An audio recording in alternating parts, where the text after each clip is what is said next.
Welcome to Rate the Audits, where we put misconduct on display, explore police and legal content, protect rights and demand accountability.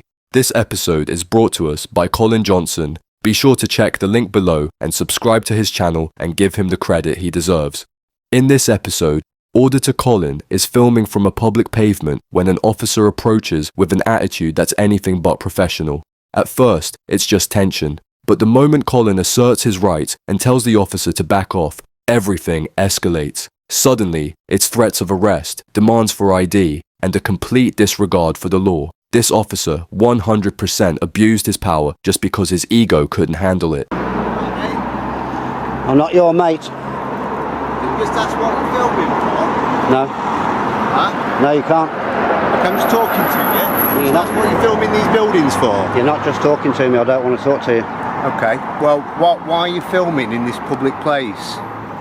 You've just answered your own question. See you later. Well, not really, because I'm talking to you, aren't I? You're not talking to me because I'm not talking to you. Okay, I just want to know why you're filming this property here, because this bit's not public, is it? It's private. So why are you filming it? Do you mind getting away from me? Hey? Do you mind getting away from me? You've got plenty of space to move around. Yeah, and you're the one with guns and weapons all over you. Okay, Get well, away. I'm just talking to you, aren't I? You're not talking to me, I've told Okay, you. well, just be careful what you're filming, mate, alright? What do you mean by that? Because that's private property. So what? So if you're filming into people's private property, okay, you could be committing offences. What right? offence? Voyeurism. Right from the outset, the officer undermines his own position by asking why someone is filming in this public place.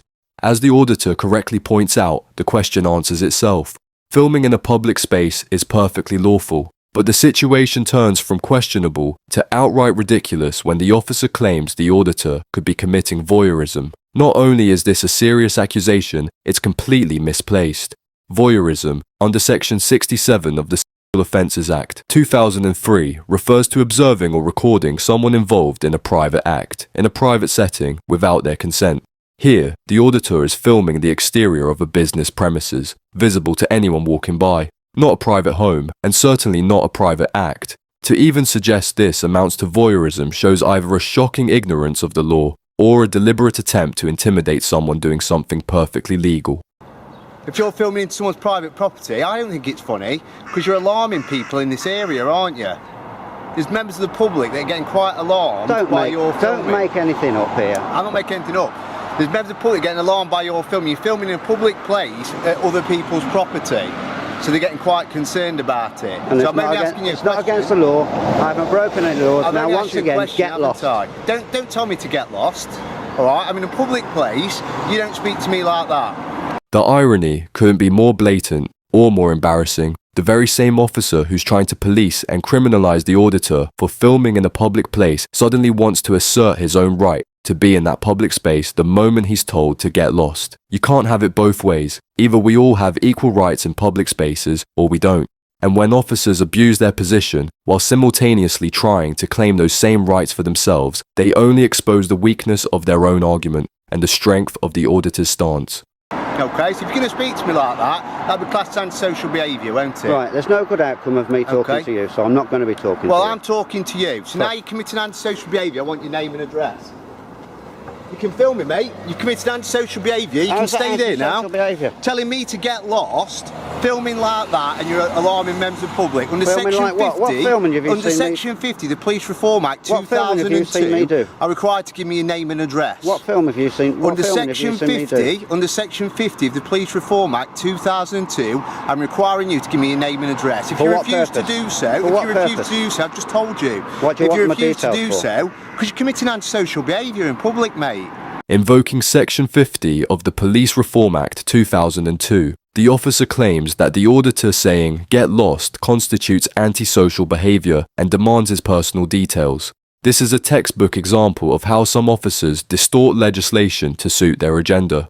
Let's be clear, Section 50 allows officers to require a person's name and address only if they reasonably believe that person has been acting in an antisocial manner, defined as conduct likely to cause harassment, alarm, or distress to members of the public. Telling a police officer in a verbal disagreement to get lost may be rude or disrespectful, but it's not inherently antisocial, especially when no members of the public are alarmed. distressed, or even involved. It's a clear stretch of the law being used to pressure and intimidate. Alright, telling police officers to get lost, you're committing antisocial behaviour in I don't public. like your approach to me. Okay, I'm only talking to you. You're not. I don't want to talk to you. And I'm recording you as much as you are me, okay? So what? I don't So care I'm about asking that. you to give me your name and address under Section 50 of the Police Reform Act 2002. And what are you going to do with those details? If you don't give it me, I'm going to arrest you under that act. All right, Do you and if understand? under the threat of arrest, my name's Matt Williams. I'm not threatening you with arrest, I'm You explaining just it to threatened you. me with arrest. It's not a threat, let me explain it to you. So take my details. Okay, name and address then, mate, yeah? Matt Williams,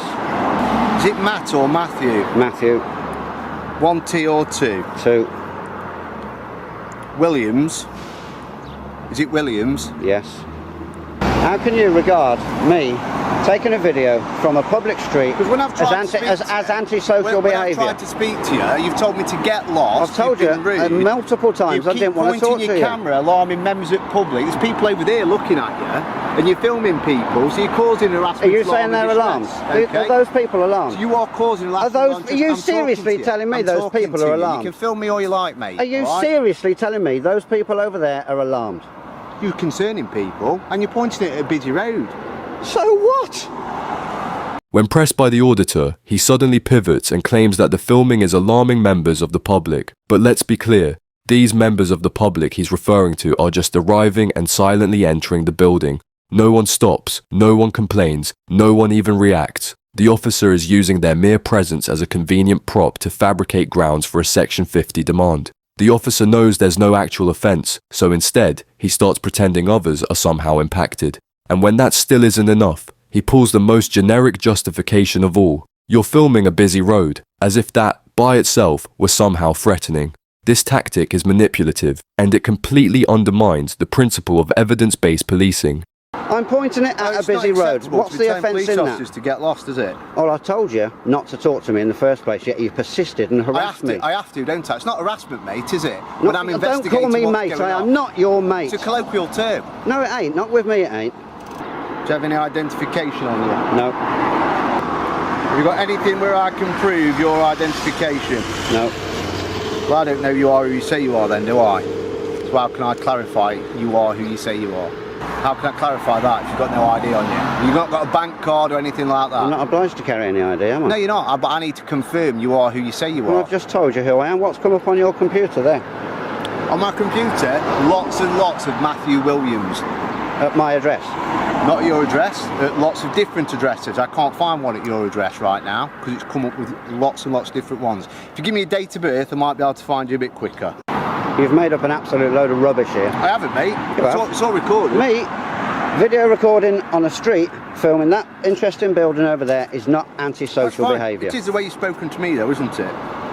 This is where the officer's ego takes full control of his authority, when he confirms that he invokes Section 50 purely because the auditor told him to get lost. It's not just weak, it's a blatant abuse of legislation designed for real public disorder. Section 50 of the Police Reform Act 2002 is meant to tackle genuine antisocial behaviour that causes harm or distress to the public, not to give officers a free pass to demand ID when their pride is hurt.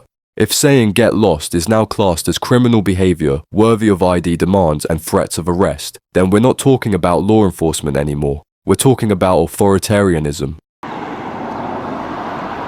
All I've done is approach you and that's why you're filming. What, and you don't like being told to get lost after I've told you loads of times I don't want to talk to really. you? What station are you out of? Me, I work at Cotton Lane Police Station on response.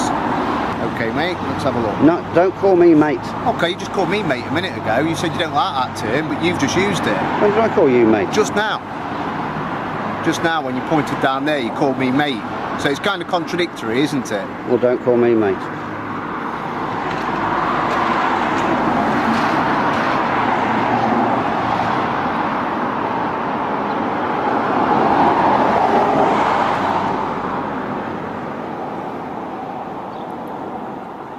Okay, no worries, there's no marks on you or anything, you don't want to do anything.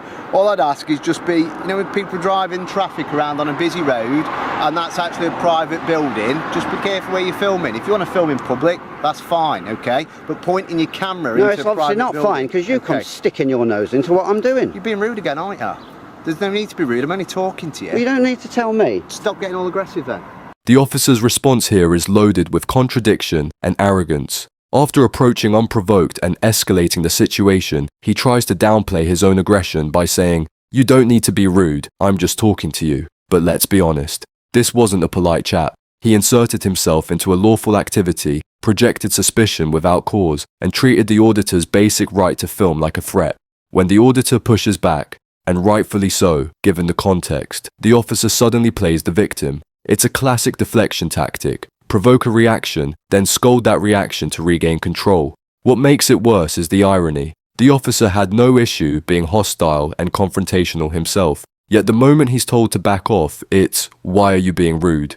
You're on my Am I camera. aggressive? I'm not aggressive. Clenching your teeth, I haven't raised my hands. clenching What? your teeth and speaking aggressively. You're making absolute rubbish up It's now. all recorded, mate. You're making rubbish Okay? up. All I'm doing is giving you some advice, Matthew, okay? I don't Just want be your careful where you're advice. pointing the camera. I don't want your advice. I'm quite I don't need sure, your advice. I'm quite sure if someone's pointing a camera in your house, you wouldn't like it. So just be careful where you're pointing that camera, okay? Don't go filming people's private property. From this public Okay. street, I will point this camera Brilliant. wherever I want. All right, no, well, not in people's private property, you won't. All right, or we'll be speaking again, won't we? Okay, take the advice or not, it's up to you. All right, thanks for your time.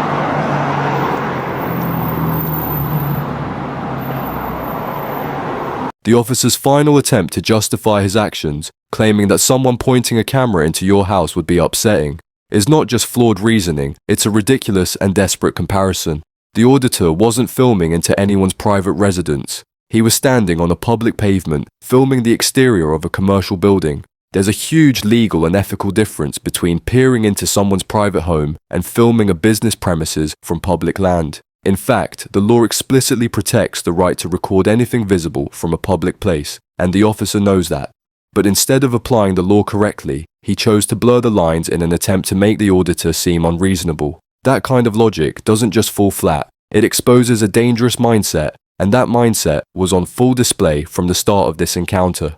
The officer approached with clear hostility, immediately questioning the auditor's lawful activity and inventing justifications as the interaction went on.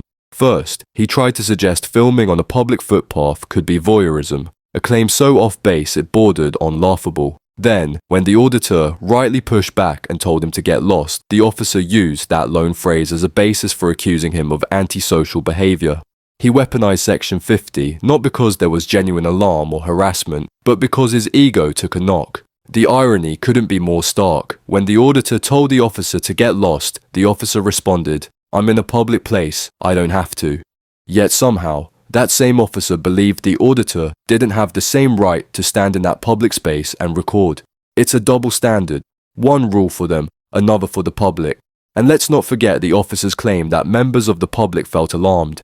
Even though there was no evidence of this, the people he referred to hadn't said a word, hadn't lodged a complaint, and hadn't shown any signs of distress. They simply walked into a building, but the officer needed a justification, so he invented one. He even tried to suggest that filming a busy road was grounds for concern, a statement so disconnected from reality, it's hard to believe it came from a trained officer. After unlawfully coercing the auditor's details, the officer switched tone and tried to pretend it was all just a civil conversation.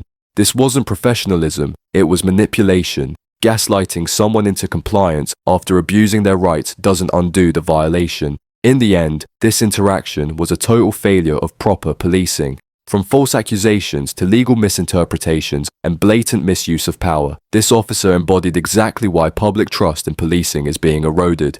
The auditor stood firm, challenged every point with clarity, and exposed the officer's lack of understanding with calm, reasoned responses. And that's the real takeaway here. The camera didn't just capture a street scene, it captured another officer letting their authority override their judgment, and it turned into yet another moment of accountability on record. That's it for today's video. If you enjoyed this episode, don't forget to like, comment, and subscribe. It really helps me continue with my independent coverage. Also, don't forget to check out Colin Johnson. His channel is linked in the description. Show him some love. Thanks for watching. This was Rate the Audits, and I'll see you in the next one.